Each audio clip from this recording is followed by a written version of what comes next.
ଆଜ୍ଞା ଜୟ ଜଗନ୍ନାଥ ନମସ୍କାର। ଆଜ୍ଞା ଦେଖନ୍ତୁ ପାଟକୁରା ମେଡ଼ିକାଲ ଏରା ଟଏଲେଟ୍ ରୁମ୍ କେମିତି ହେଇଛି ଦେଖନ୍ତୁ।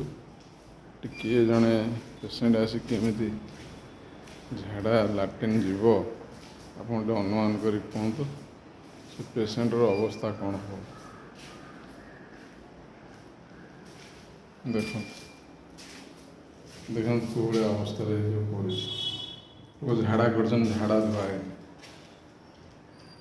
ଦେଖନ୍ତୁ ଝାଡ଼ା ଧୁଆ ନୂଆ ନୂଆ ସବୁ ଜିନିଷ ଅଛି, କିଛି ପରିଷ୍କାର ନାହିଁ, ସବୁ ଅପରିଷ୍କାର ଅବସ୍ଥାରେ ସବୁ ପଡ଼ିଛି।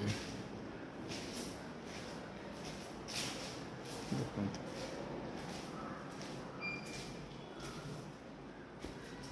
ଦେଖନ୍ତୁ ସବୁ କେମିତି ଅବସ୍ଥା ହେଇଛି।